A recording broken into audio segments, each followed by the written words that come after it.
너의 삶의 참 주인, 너의 참 부모이신 하나님 손에 그 아들 모세를 맡기는 그 가사 내용인데, 이 묵상을 참 누가 썼는지 참 깊이 한 것 같습니다. 참 감동 있는 것 같고 감사를 드립니다. 올해 이 코로나 때문에 참 많은 사람들의 삶이 참 녹록지가 않습니다. 참 쉽지 않은데, 또 어떤 면에서는 가족들과 또 많은 시간을 보내는 분들도 많아졌고, 그리고 또 야외에 나가면 조금 더 안전할 것이다 라는 생각이 있어서 올해 캠핑이 아주 그렇게 많이 붐을 이뤘다 그럽니다. 텐트를 가지고 밖에 나가서 가족들과 함께 거하는 그러한 시간들이 많았다 그러는데, 뭐 캠핑이든 뭐 차박이라 그러더라고요. 차를 가져가서 차 안에서 잠을 자든 이런 것들이 많이 붐을 이뤘다 그러는데, 유대인들은 1년에 8일씩 수천 년 동안 1년에 8일씩 텐트에 거하는 그러한 시간들을 가졌습니다. 이것을 초막절이라고 하는데, 유대인들이 지내는 절기 중에서 가장 기쁘고 즐겁게 보내는 그러한 절기가 이 초막절이라고 있습니다. 오늘날 보게 되면 현대적인 그런 건물에 살다 보니까 아파트에 사시는 분들은 뭐 베란다에 텐트를 쳐놓기도 하고, 마당에 있는 분들은 마당에 텐트를 쳐놓기도 하는데, 이러한 초막절과 관련하여서 오늘의 본문의 말씀이 기록되어 있습니다. 요한복음 7장과 8장은 이 초막절, 이 절기에 예수님께서 하신 말씀, 또 예수님이 또 경험하신 그런 사건들, 이런 것들이 기록이 되어 있습니다. 그런데 이러한 초막절에 보게 되면 유대인들이 크게 두 가지 예식, 두 가지 의식을 치르게 됩니다.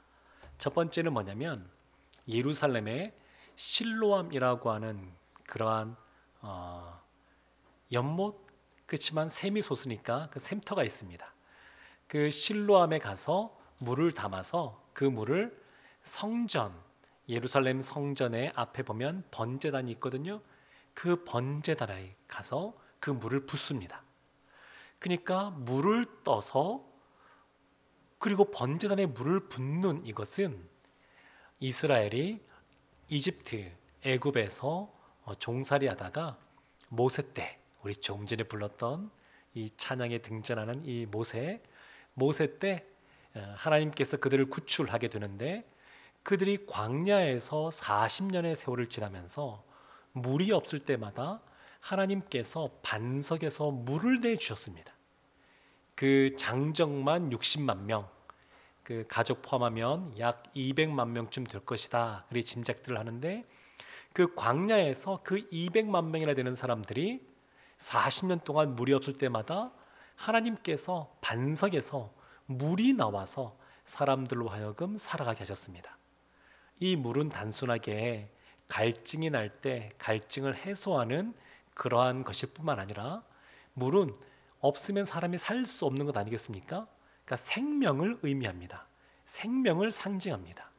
하나님이 광야에서 반석에서 물이 나와 사람들의 먹이시는 걸 통하여 하나님이 생명을 주시는 분이라고 하는 것을 드러내셨는데, 이 초막절, 이 절기 때마다 물을 떠서 번제단 안에 닫히는 그러한 행위를 통하여, 우리에게 생명을 주시는 분은 하나님이시지, 그것을 기억하게 하시는 겁니다. 그러니까 이 초막절 절기 때 그렇게 물을 떠서 갖다가 제단에 부으면서, 우리에게 진짜 생명을 주시는 분은 하나님이시구나 라고 하는 것을 깨닫게 하시는 겁니다. 지난주에 예수님께서 나는 생명의 떡이다 이렇게 말씀하시는 부분을 보았습니다. 예수님이 생명의 떡이다 라고 말할 때, 이것은 광야 생활할 때에 이스라엘에게 만나를 내려주었습니다. 만나.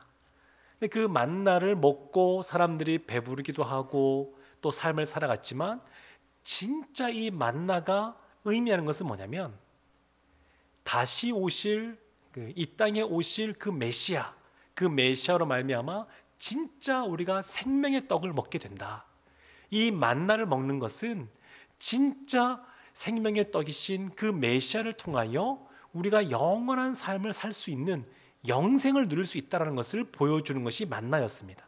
마찬가지로 이러한 반석에서 물이 나는 걸 통하여 메시아 예수 그리스도가 진짜 우리의 생수가 되심을 나타내 주시는 사건이라고 할 수 있습니다. 그래서 요한복음 7장 37절과 38절에 이런 말씀이 기록되어 있습니다. 명절 끝날 곧 큰 날에 예수께서 서서 외쳐 이르시되 누구든지 목마르거든 내게로 와서 마시라. 나를 믿는 자는 성경의 이름과 같이 그 배에서 생수의 강이 흘러나오리라 하시니, 누구든지 목마르거든 내게로 와서 마시라.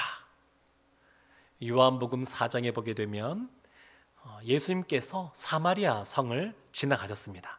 사마리아를 지나가시면서 수가성에서 우물 곁에서 한 여인을 만났습니다. 그 여인에게도 이와 같은 말씀을 하셨습니다. 내가 주는 이러한 물, 생수는 다시는 목마르지 않는 그러한 물이라고. 예수님이 말씀하시는 이 물은 그냥 이 컵에 담겨 있는 이러한 물을 의미하기보다는 예수님께서 주시는 영생, 구원을 의미합니다. 예수님께서 이 영혼의 갈망이 있는 분, 그러한 분에게 이렇게 말씀하시는 겁니다. 오늘 2부 예배 때 세 가족이 오셨습니다. 등록하셔서 예배 마치고 잠깐 만나 뵀는데 그분이 그런 말씀하시는 겁니다. 제가 혹시 그 전에 신앙생활을 하셨습니까? 라고 여쭤보니까 조금 다니다가 안 다니다가 그렇게 오랜 세월을 지나왔는데 이제는 정말 예수님께 나와야 되겠다는 마음이 너무 강렬하게 든다고. 제가 만나보니까 그분이 목마른 분이십니다. 누구든지 목마르거든 내게로 오라. 예수님께서 이렇게 말씀하신 겁니다. 예수님께서 생수라고 말씀하시면서 이렇게 말씀하신 겁니다. 또 하나의 절기가 있습니다. 또 하나의 그 의식이 있습니다. 초막절 때 행하는 예식이 또 뭐냐면, 초막절 저녁이 되면, 첫날부터 저녁이 되면 성전에 보면 지성소가 있고 또 그 옆에 성소가 있고 또 그 뜰이 있습니다. 사람들이 거할 수 있는 뜰이 있는데 또 그 주변에 보면 여인의 뜰이 있고 이방인의 뜰도 있습니다. 그런데 이 여인의 뜰에 아주 큰 등불을 켜는 겁니다. 초막절이 되면 아주 큰 등불 4개를 아주 기름통도 큰 걸 옆에 갖다 놓고 환히 비추는 겁니다. 오늘날에도 가로등이 없다 그러면 좀 어둑어둑한데 이 당시에는 전기도 없고요. 그리고 불이 밝게 있지도 않고요. 그러니까 사람들이 불이 해가 떨어지면 또 뭔가 호롱불을 켠다 그래도 또 비싸니까 일찍 잠에 들기도 하곤 하는데, 그런 깜깜한 날인을 되다가 초막절이 되면 이 8일 동안 밝은 빛이 비치는 겁니다. 성전에 아주 그 불이 커서 그런 기록들에 의하면 예루살렘 전체가 그래도 빛이 비칠 만큼 아주 큰 불을 켠다 그럽니다. 큰 불을 켜면 사람들이 그 밤에 노래하고 춤추고 즐겁게 지내는 겁니다. 이 초막절이 진행되는 이 8일의 시간 동안 사람들이 아주 저녁이 되면 아주 기쁘게 지내는 겁니다. 제가 몇 년 전에 이 네팔 히말라야에 있는 한 산기슭에 있는 한 마을에 갔던 그 상황이 저도 참 인상적으로 많이 남아 있습니다. 네팔은 원래 전기가 좀 부족해서 평상시에도 전기가 좀 끊어지는 경우가 많고, 전기가 좀 없다 보니까 냉장고도 없습니다. 그러니까 늘 음식을 그때그때 해먹을 수밖에 없는데, 근데 그 동네 사람들과 함께 염소고기를 잡아먹고 또 예수님의 그러한 사랑과 복음을 전하러 아주 그 시골에 갔었습니다. 근데 얼마나 깜깜한지요. 불이라고 진짜 하나도 없습니다. 우리가 왔다고 집안에 조그마한 불을 켜놓긴 했는데 이 전기불이 아니라 그냥 호롱불 비슷한 건데 하여튼 켜놓긴 했는데 밖에 나오니까 진짜 깜깜합니다. 근데 진짜 깜깜한데 놀라운 것은 뭐냐면 제 머리부터 발끝까지 제 몸 주변에 또 그 동네 주변에 반딧불이가 그렇게 많은 겁니다. 진짜 많더라고요. 진짜 많아서 그때 너무너무 아름다웠습니다. 깜깜하니까 반딧불이 그 작은 불빛이 비치는데 그것이 그렇게 아름답게 보일 수가 없었습니다. 근데 반딧불은 보면 스스로 빛을 내는 그런 곤충입니다. 그런데 우리는 어떠한 존재냐면 깜깜한 이 세상에서 우리는 스스로 빛을 비출 수가 없습니다. 그래서 빛이신 예수 그리스도가 필요합니다. 예수님께서 그걸 말씀하시는 겁니다. 오늘 본문에 등장하는 8장 12절에 이와 같은 말씀이 있습니다. 예수께서 또 말씀하여 이르시되 나는 세상의 빛이니. 세상의 빛이시라고 분명하게 말씀하고 있습니다. 광야에서 이스라엘이 지낼 때 낮에는 너무 뜨거우니까 하나님이 구름 기둥으로 그들을 보호해 주셨습니다. 밤에는 너무 추우니까 불 기둥으로 그들을 보호해 주셨습니다. 그리고 애굽에서 군대가 쫓아올 때에 그들 가운데 어둠을 내려서 그리고 이스라엘 가운데는 빛을 주시고 그래서 이스라엘을 보호하기도 하셨습니다. 그리고 때가 되면 이 구름 기둥이 위로 올라가고 이동하는 걸 통해서 하나님께서 이스라엘을 인도해 주셨습니다.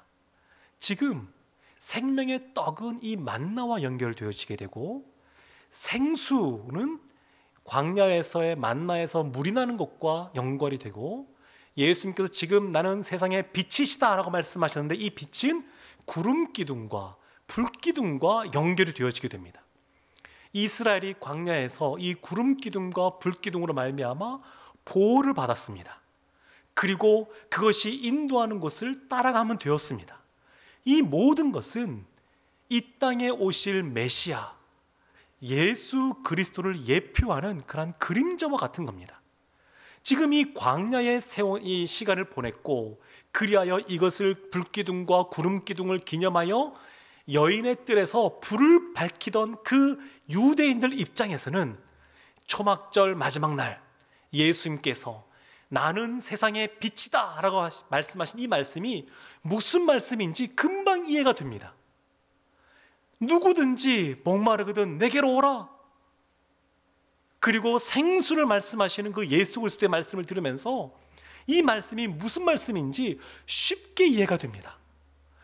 그러면 예수님 당신이 바로 생수이십니까? 예수님께서 그렇다라고 말씀하시는 겁니다. 당신이 바로 빛이십니까? 예수님께서 그렇다라고 말씀하시는 겁니다. 예수님이 이 초막절 절기에 유대인들이라고 그러면 너무나 잘 알고 있는 광야에서의 그 사건, 그것을 기념하여 행하는 이 예식, 이걸 통하여 예수님이 생수이시고 빛이심을 드러내고 계십니다. 헬라어로 에고 에이미라고 하는 말이 있습니다.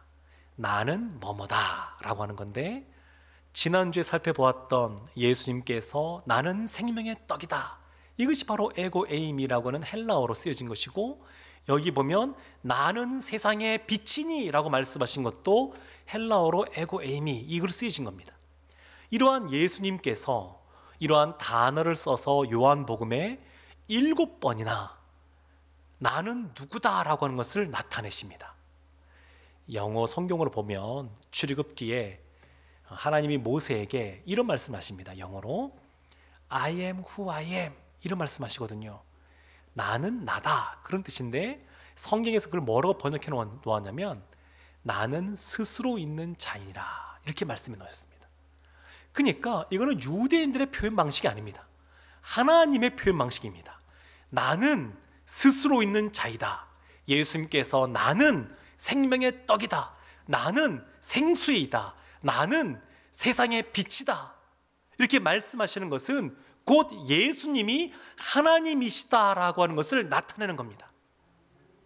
지금 2000년 전에 그 유대인들에게서는 예수님의 이 말씀이 분명하게 들리는 겁니다. 나는 세상의 빛이다, 나는 세상의 빛이다.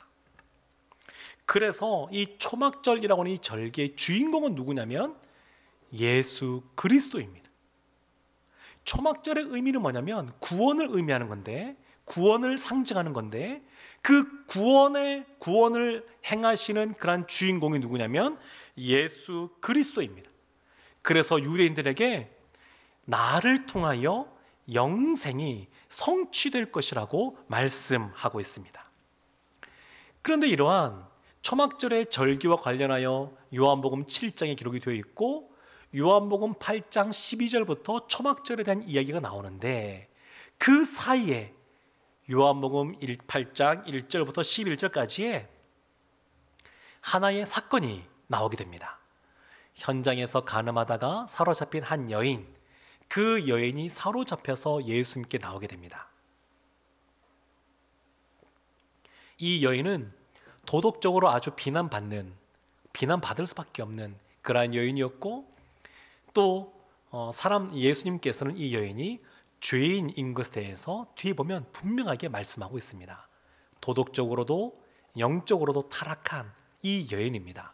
그런데 이들을 데려온 사람들은 누구냐면 바리새인과 서기관들인데, 이들은 도덕적으로 아주 탁월한 사람들입니다. 율법을 잘 지키는 사람들이었고, 또 그것을 자랑하는 사람들이었습니다. 그런데 이들이 이 여인을 데리고 와서 예수님께 어떻게 할까요? 라고 묻는 겁니다. 만약에 율법대로 돌을 들어서 쳐라, 그러면 로마법에 어긋나게 되고요. 그리고 그냥 내버려 두어라, 그러면 율법에 어긋나게 됩니다. 그래서 예수님께서 땅에 글씨를 뭐라고 썼습니다.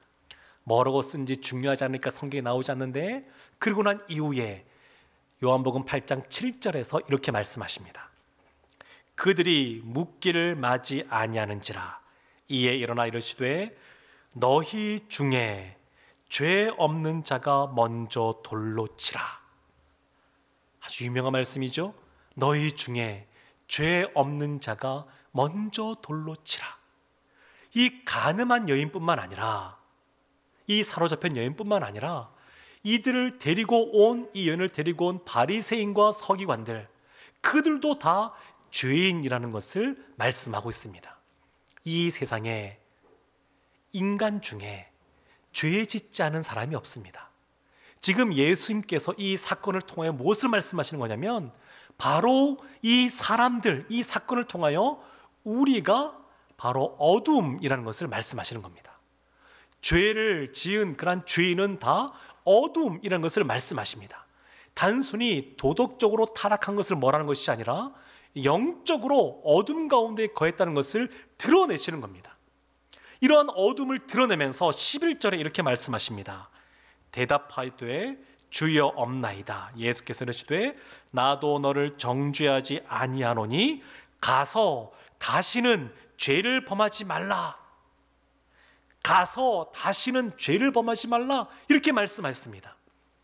예수님은 빛이십니다. 예수님은 세상의 빛이십니다. 그래서 예수님이 계시면 어둠이 물러가는 줄로 믿습니다. 이 여인에게 이와 같은 은혜를 주시는 겁니다.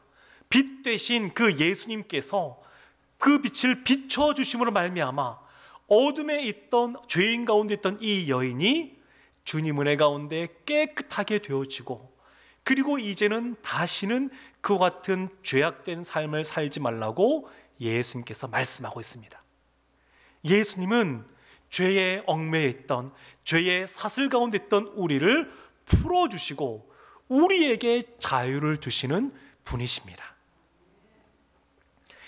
오늘 12절 말씀 제가 다시 한번 보면, 예수께서 또 말씀하시되 나는 세상의 빛이니 나를 따르는 자는 어둠에 다니지 아니하고 생명의 빛을 얻으리라. 빛이 있으면 어둠 가운데 거하지 않게 됩니다. 어둠 가운데. 그래서 빛이신 예수님, 그럴 때에 빛의 특징이 있습니다. 빛의 가장 큰 특징은 뭐냐면 어둠이 물러간다는 겁니다. 빛이 비치면 어둠이 물러가고 밝아진다라는 것입니다. 그것이 바로 큰 특징입니다. 예수님은 원래 빛이십니다. 요한일서 1장 5절에 보게 되면 하나님은 빛이시다라고 분명하게 말씀하고 있습니다. 하나님은 어둠과 함께 공존하지 않으십니다. 하나님은 빛이십니다.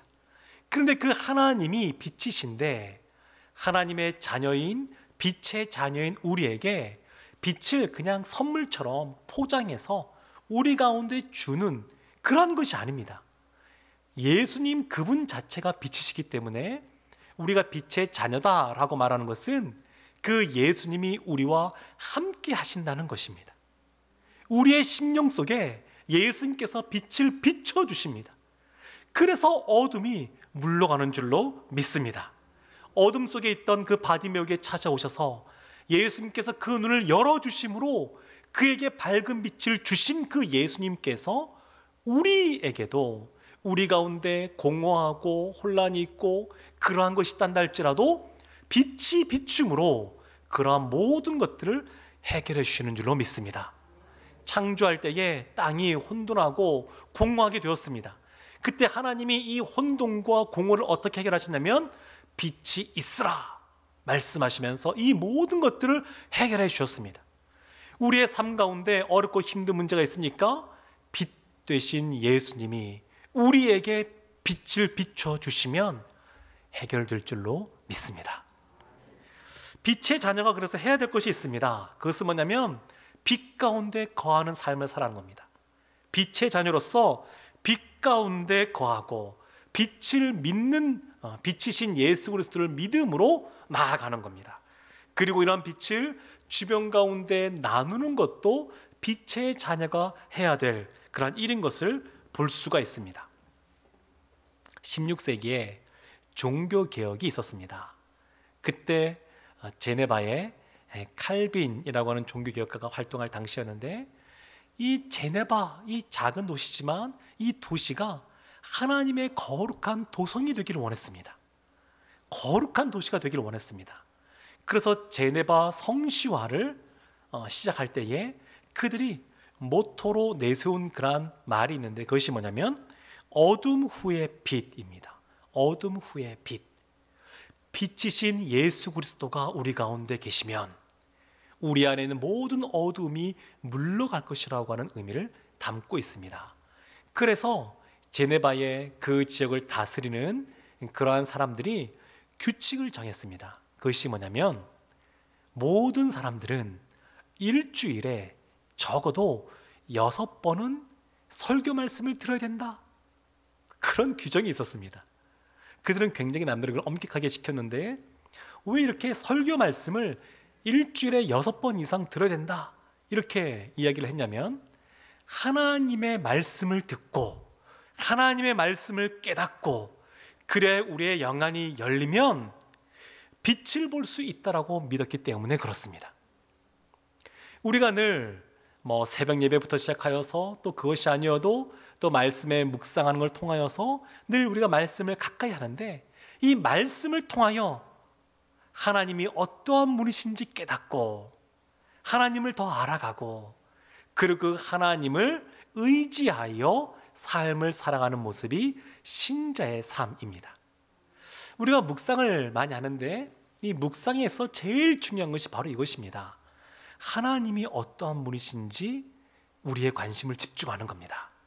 예수님도 우리가 어떤 분인지 잘 알지 않습니까? 근데 요한복음에서 무려 스스로 자기 선언을 하시는데 나는 새 생명의 떡이다. 나는 세상의 빛이다. 나는 양의 문이다. 나는 선한 목자이다. 예수님께서 이렇게 계속해서 알려주시는 겁니다. 우리가 믿는 그 하나님은 어떤 한 면만 갖고 계신 분이 아니십니다. 우리가 이 땅을 살아가는 동안에 다 알 수가 없습니다. 그만큼 하나님은 깊고 넓고 높으신 분이십니다. 그 하나님을 날마다 더 말씀을 통하여 깨닫게 되는 것, 그것이 우리에게 큰 복인 줄로 믿습니다. 지금 이 예수님께서는 나는 세상의 빛이다 라고 말씀하시면서 12절 말씀의 중간에 이런 말씀을 하십니다. 나를 따르는 자는 생명의 빛을 얻으리라. 나를 따르는 자는 생명의 빛을 얻는데 이 따른다라고 하는 것은 일반적으로 이 당시에 세 가지 경우에 많이 쓰였습니다. 첫 번째 어떤 경우냐면 군인으로서 지휘관을 따라가는 경우입니다. 그러니까 군인이 지휘관의 명령을 듣고 그 명령대로 또 순종하며 나가게 되는데, 그런 경우에 따른다라는 단어가 많이 쓰였고, 또 언제 쓰였냐면 노예가 주인의 말을 따라 그 일을 감당할 때, 그때도 많이 쓰였습니다. 또 언제 쓰였냐면 어떤 현명한 사람, 스승이 있으면 그 사람의 말을 듣고 그 말한 대로 따라 행하는 것, 그때에도 많이 쓰였습니다. 그러니까 예수님께서 나를 따른다라고 말씀하시는 것은, 나를 따르는 자라고 말씀하시는 것은 주님 안에서 주님의 군사로서, 또 주님의 종으로서, 주님의 제자로서 따라가는 것을 말합니다. 요한복음 전체에서 믿음을 말할 때 요한복음이 말하는 믿음은 뭐냐면 예수님을 따라가는 것을 말합니다. 군사로서, 종으로서, 제자로서 예수님을 따라가면 우리에게 생명의 빛을 주시겠다고, 우리가 생명의 빛을 얻게 될 것이라고 말씀하고 있습니다. 사랑하는 성도 여러분, 주님을 따를 때 빛 속에서 살게 됩니다. 이러한 은혜가 우리 가운데 흘러넘치기를 주님의 이름으로 축원합니다. 아멘. 사랑하는 성도 여러분, 우리가 삶을 살아갈 때 때로는 삶이 참 녹록지가 않습니다.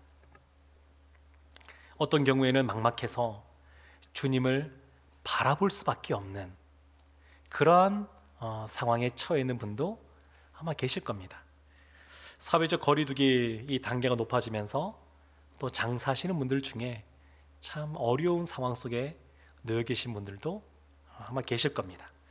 몸이 아프신 분들도 참 쉽지 않습니다. 이 코로나 상황 속에 또 우리가 서로 소통하고 서로 격려하고 위로하고 그래야 되는데, 이 단절이 이루어지면서 참 견뎌야 되는 그런 몫이 더 늘어나는 것 같습니다.